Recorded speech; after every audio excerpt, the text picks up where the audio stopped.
Olá pessoal, boa noite. Hoje nós vamos falar sobre a introdução à enfermagem, né? Então, o que a gente pode dizer em relação à enfermagem? A disciplina da introdução à enfermagem vem a ser uma das disciplinas de maior importância do curso. É nela que todos os princípios técnicos e científicos da área serão expostos. Nessa disciplina, o aluno aprenderá o porquê da existência da arte de ser enfermagem, a razão da existência de duas mulheres prepulsoras desta arte.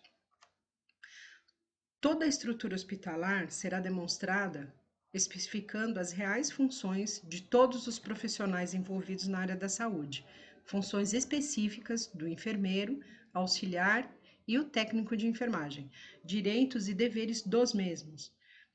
Termos técnicos serão estudados, modificando toda a forma de verbalização das palavras do nosso próprio cotidiano.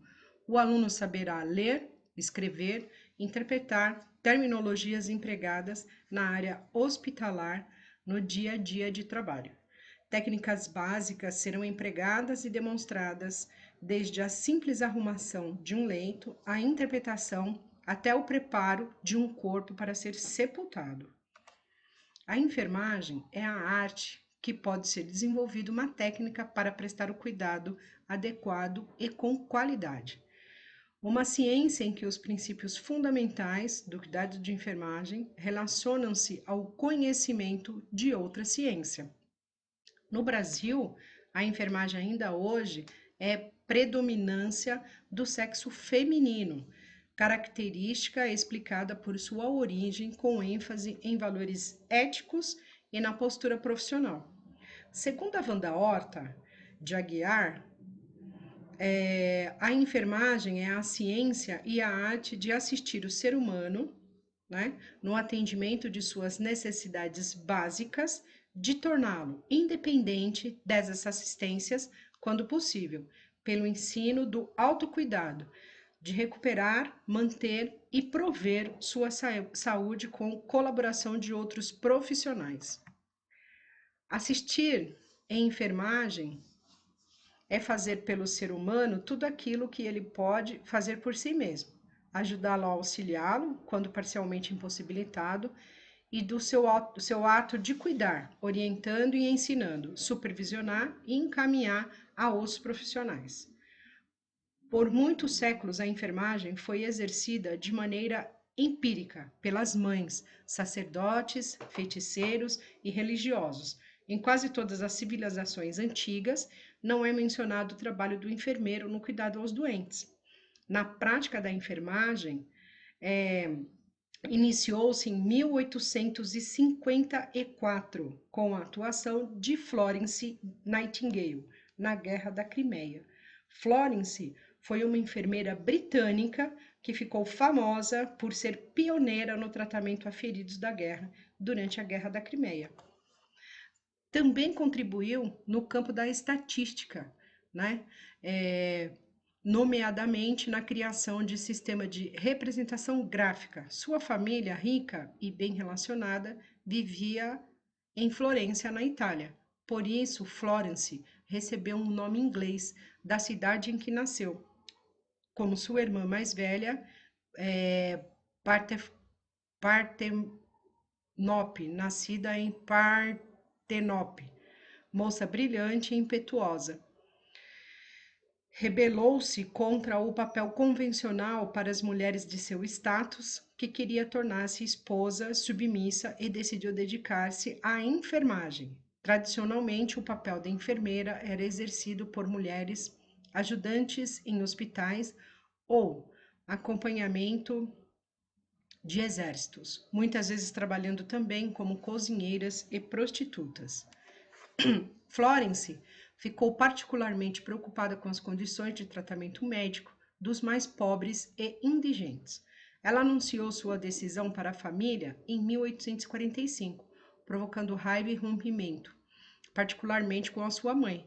Aparentemente, a Florence sofria de esquizofrenia.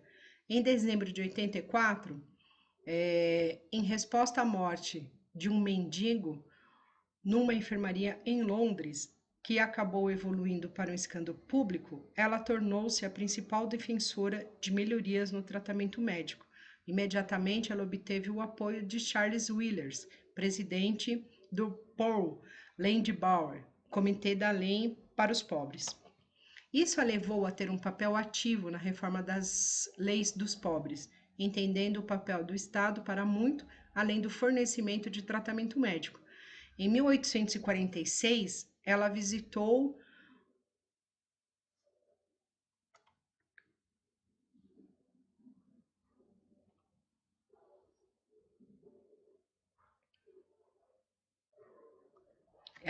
um hospital pioneiro fundado e dirigido por uma ordem de freiras católicas na Alemanha, ficando impressionada pela qualidade do tratamento médico e pelo comprometimento das práticas das freiras. A contribuição mais famosa de Florence durante a guerra na Crimeia, que a tornou seu principal foco, quando relatado de guerra começaram a chegar à Inglaterra contando sobre as condições horríveis para os feridos. Em outubro de 1854, Florence e uma equipe de 38 enfermeiras voluntárias, treinadas por ela, inclusive a sua tia, Mai, partiram para a Crimeia. Florence voltou para a Inglaterra como uma heroína em agosto de 57 e, de acordo com a BBC, era provavelmente a pessoa mais famosa da era vitoriana, além da própria Rainha Vitória.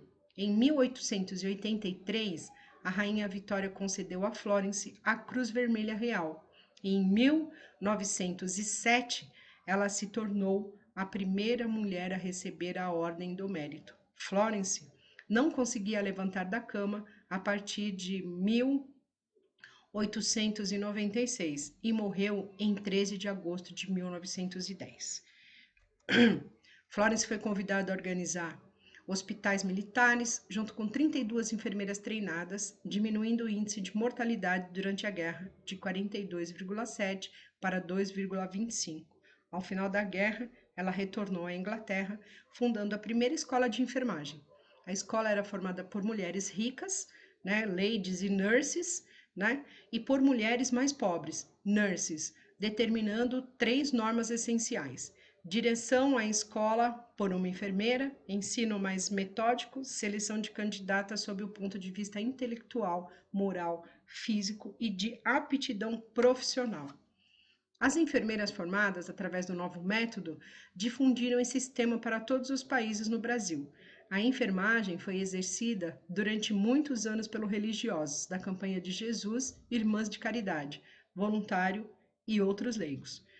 No século XIX, durante a guerra Brasil e Paraguai, Ana Nery, uma senhora baiana, foi congonominada Mãe dos Brasileiros, devido ao seu trabalho junto aos feridos da guerra. Um dos fatores decisivos para o progresso da enfermagem brasileira foi a determinação dos requisitos de funções dos profissionais de enfermagem através da regulamentação profissional.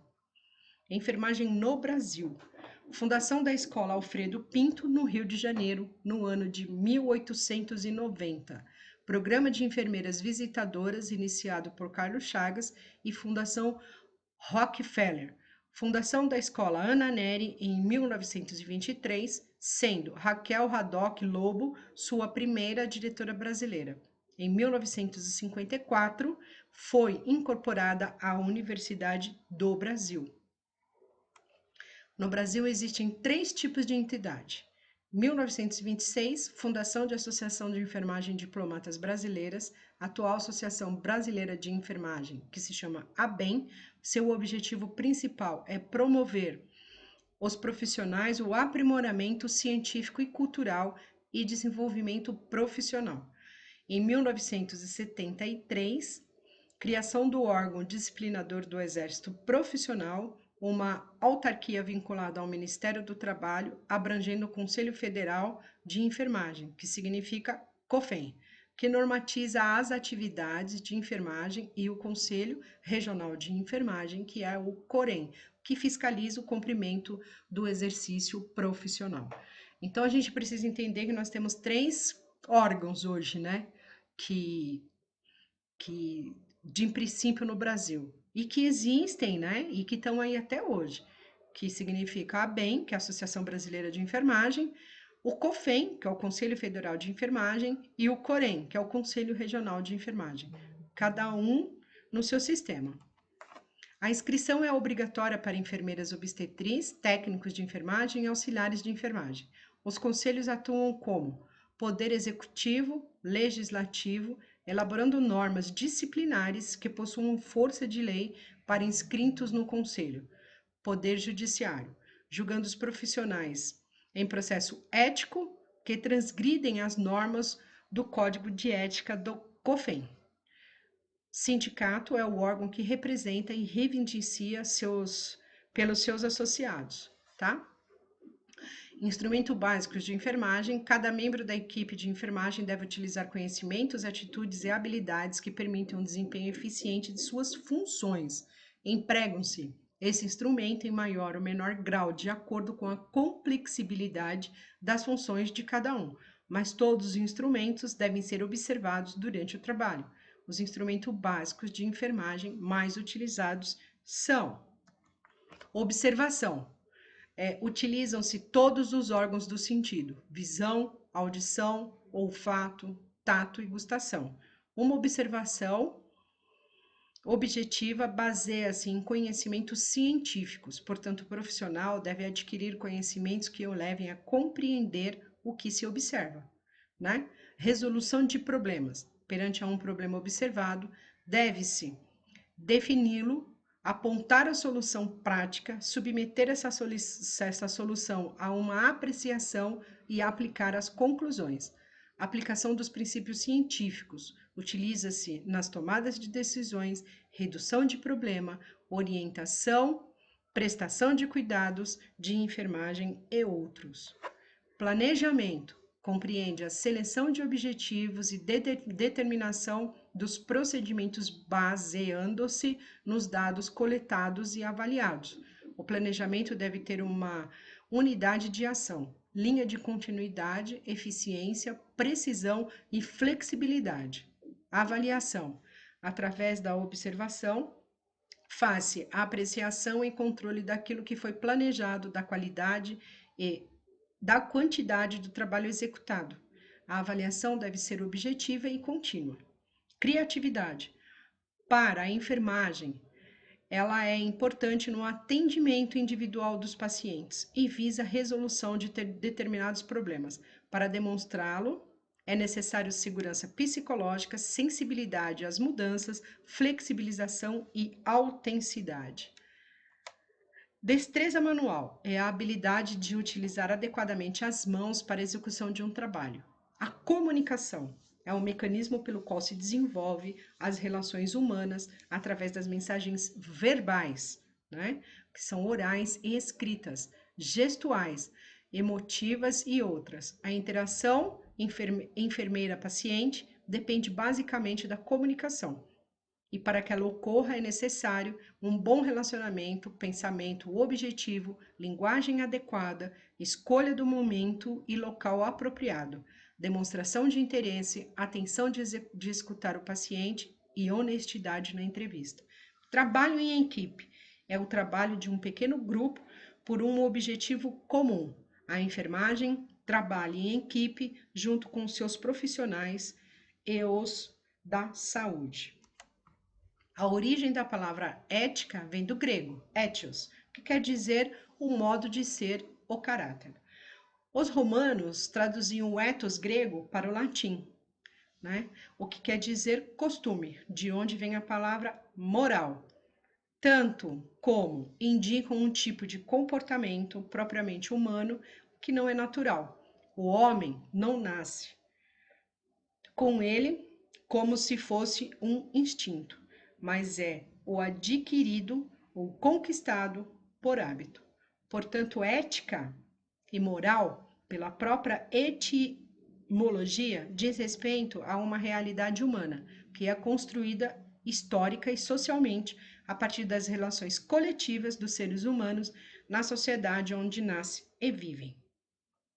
A moral é definida como um conjunto de normas, princípios e preceitos, costumes, valores que norteiam o comportamento do indivíduo no seu grupo social.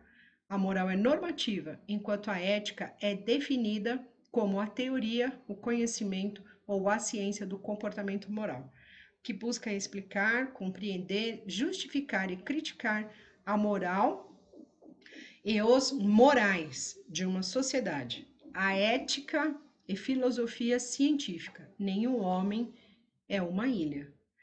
Esta famosa frase do filósofo inglês Thomas Malthus ajuda-nos a compreender que a vida humana é convívio, para o ser humano viver e conviver. É justamente na convivência, na vida social e comunitária que o ser humano se descobre, se realiza enquanto ser moral e ético, né?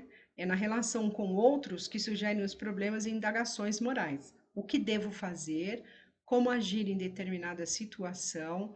Como comportar-me perante ao outro? Diante da corrupção e das injustiças, o que eu devo fazer? Então, são coisas que, na verdade, eu preciso me indagar, né? Eu preciso ter a resposta para conseguir compreender sobre ética e moral.